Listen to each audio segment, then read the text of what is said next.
welcome to my kitchen and a new episode of What's for Dinner. It is autumn and today I'm going to make cinnamon chicken for dinner. I'm also going to make a couple of other things that I'm going to do videos of as well, but to go along with the cinnamon chicken we're going to make pumpkin ravioli, and we're also going to make my very favorite vegetable ever, which is cauliflower in brown breadcrumb, and I love that. But right now we're going to start on the chicken, so let's take a look. I went ahead, I did a little bit of work ahead of time to make the video a little bit shorter. Spatchcocked my chicken, and you can see how I did that in my Greek style chicken video, and I can put a link to that below. But I also made a little bit of a rack over here on my baking tray. Just some cut up celery, carrots, onion, and garlic. I just smashed the garlic. I didn't even peel it because, you know, we're just going to flavor and infuse the chicken with these flavors. So what I am going to do right now is I'm going to go ahead and squeeze some slices of orange. These are called Cara Cara oranges, and they're a new strain of orange. They're navel oranges, and I thought they might be sweet, but they're not actually, and I was kind of disappointed in the way they tasted. I went outside. They're very mild. They are very mild oranges. I cut some herbs. We're just going to go ahead and put some thyme and some rosemary. Let's see, these are kind of woody. Right in there. I don't want to put too much rosemary. And my sage is kind of almost gone, so I'm going to be a little stingy because I want to do something else with some of these sage leaves, but that's all right. All right, and then we're just going to lay this chicken right on top like that, and I want to get as much as possible underneath there because I want this chicken to kind of be infused with all these wonderful, delicious flavors. Let me just tuck them right on in there. And this is a really great way to cook a chicken quickly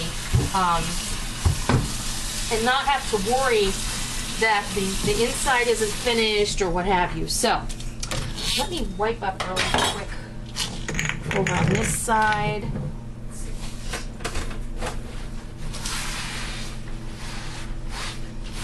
I'll sanitize my board in a little while after I finish this.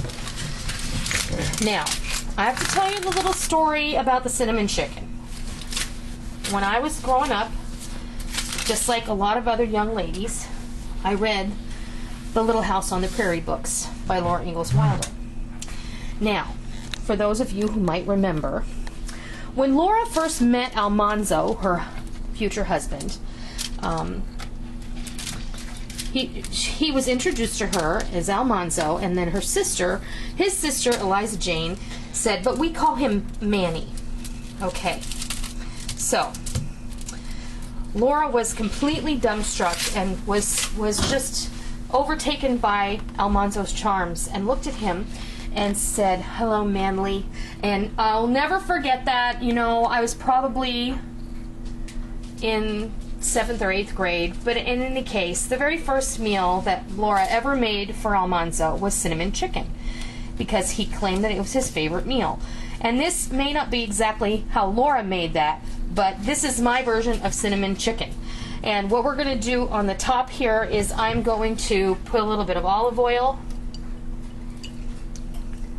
This is going to ensure that we get a really nice crispy skin.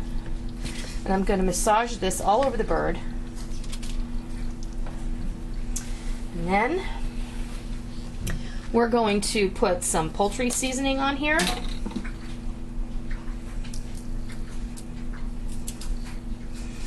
This has all kinds of sage, parsley, thyme, rosemary. It has all sorts of lovely things ground up in it. And I don't know where my top went, so okay.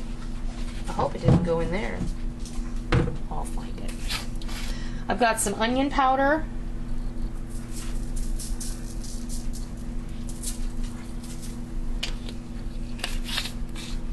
And some garlic powder, if it will open up for me. And then, of course, you can't have cinnamon chicken without cinnamon, right? So, I would say at least a teaspoon, if not more. Now, cinnamon isn't necessarily a sweet spice. It is a spicy spice. And it has a nice brown flavor to it. You know, I like to say that. It has a nice brown flavor. But, all right, so this is how we're going to go. I've got my oven preheated to between 350 and 400. And we're going to pop this little bird right in the oven. And it's going to roast for about an hour. We're going to come back and test it. And when the juices run clear, when it's pricked with a knife, it will be ready to serve, or ready to rest before we serve it. So, let me turn that light on for you. That way you can see it better. Okay? So when this is ready to come out of the oven, I'll bring you back and show you what it looks like. Okay, our chicken, oh, tell me, is ready to come out of the oven. It smells fantastic. Let me grab a knife here. I'll grab a fork out of the drawer. And I'll just show you how beautiful this is. It's gorgeous. Oh, just excellent. And the beautiful part about spatchcocking a chicken like this is it comes apart so easy. I mean, look it. And I can smell, I can smell all of the seasonings and the, I'll come down here and cut that wing portion off. It's going to be difficult. See? There it goes. Did I drop something? No, it's all right. Somebody will get it. Kelly's on it. Yeah, see? I mean, it's absolutely gorgeous. So this was actually resting in the oven then?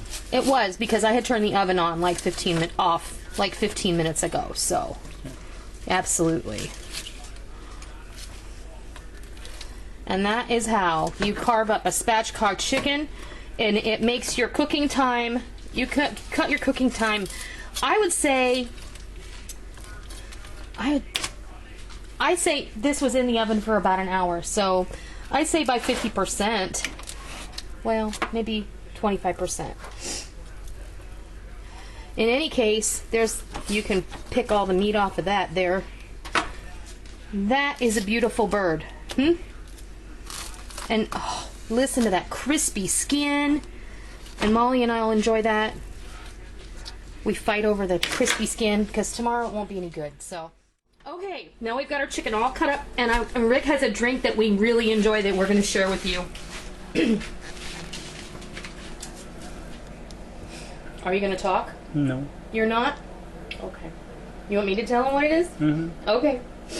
So first it starts off with any kind of beer that you love. Now, we bought a 6-pack of this Samuel Adams Porch Rocker this summer, and it is inspired by the summer beer in Germany, which they drink with a little lemonade in it. It's like lemonade and beer mixed together.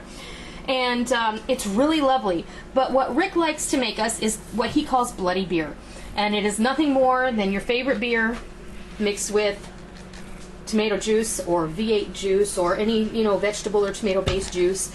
And it's 50-50, right? Mm-hmm. Okay. Now, we like to have it over ice. I like to put a little lemon in mine. And this is one of my lemons that I pulled off of my Meyer lemon tree this afternoon. Absolutely beautiful.